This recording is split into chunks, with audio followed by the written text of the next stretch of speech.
interferência conduzida. Esse ensaio é só interferência conduzida.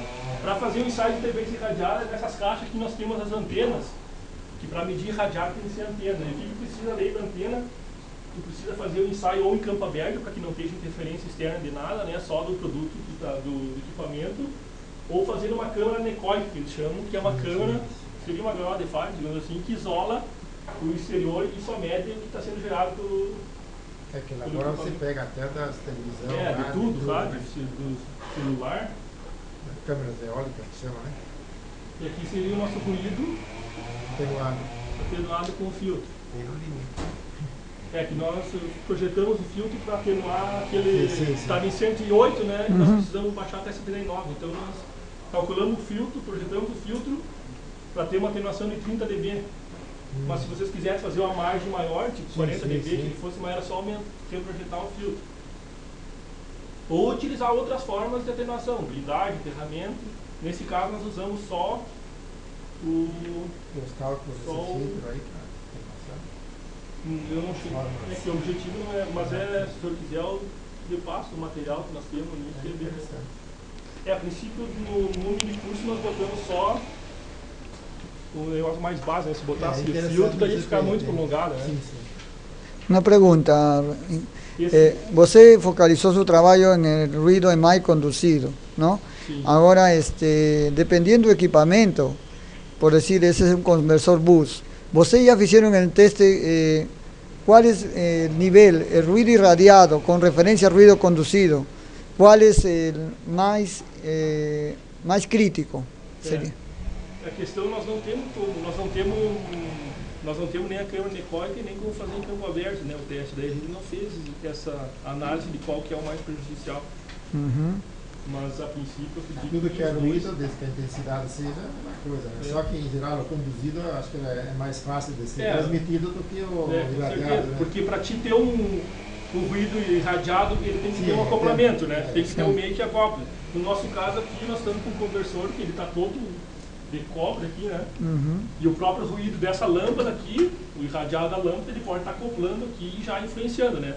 Ele acopla nessa que seria uma antena, e esse ruído acoplado do irradiado pode se transformar em conduzido.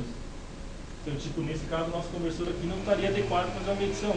Seria mais interessante se tivesse uma caixa metálica isolando ele, para medir o que realmente o equipamento está medindo, né? Mas como foi mostrado, utilizando esse filtro ele se adequou, né? Mas pode ser que nós estamos superdimensionando nosso filtro, né? Exatamente. Se tivesse uma blindagem, pode ser que nós precisamos de metade desse filtro. En otras palabras, tendría que ser una sala especial donde...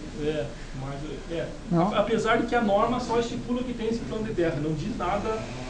Só que nós já notamos, tipo, em ensaios que, dependendo do dia, assim, tu desliga as luzes fluorescentes e dá em uma certa frequência dá um sinal. Daí tu liga, aquele sinal se amplia. É que esse irradiado, por exemplo, essa câmera anecoica aqui quase ninguém tem, né? Não, é muito Nós fizemos um teste, só no INPE tinha, nem no IPT tinha essa Nós entramos câmera. em contato para comprar e, se eu não me engano, era 300 mil reais só a câmera. Uma câmera pequena. Sim, para botar o equipamentozinho. Pequenininha.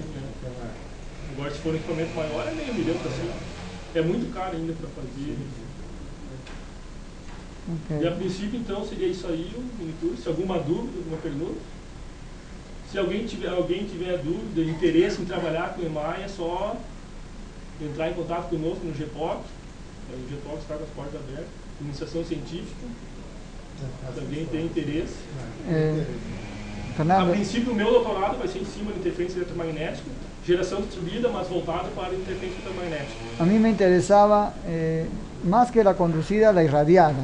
Porque nós temos un conversor, estamos testando y entonces lo que acontece, colocas el televisor, por más que se fiz esos filtros, la irradiada ainda es, y como expresó aquí el ingeniero, precisa cámara anecoica.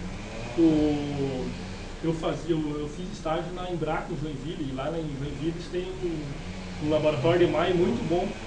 E daí até na época quando eu cheguei lá, eles estavam com um problema.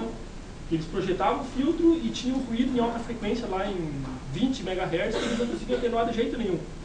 Daí eles chegaram à conclusão que era um ruído irradiado do próprio conversor que estava da chave comutando estava interferindo no controle. E daí eles simplesmente fizeram uma blindagem, tipo aquela fonte, fizeram ele todo metálico e aterraram e aquele ruído de 20 MHz desapareceu.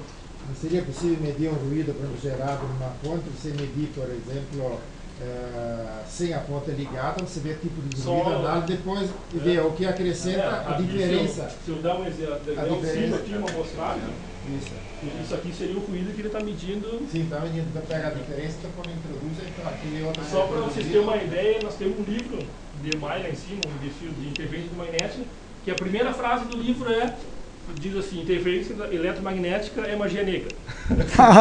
Então isso resume tudo, que tipo, vocês podem projetar, podem fazer, botar blindagem, aterramento, e na prática, com certeza não vai funcionar como se espera. Tem cursos no INPE lá e coisa que eles ficam uma semana toda trabalhando só em cima disso. É muito complicado.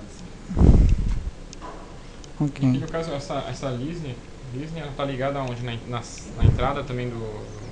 A configuração seria... Aqui tem um esboço.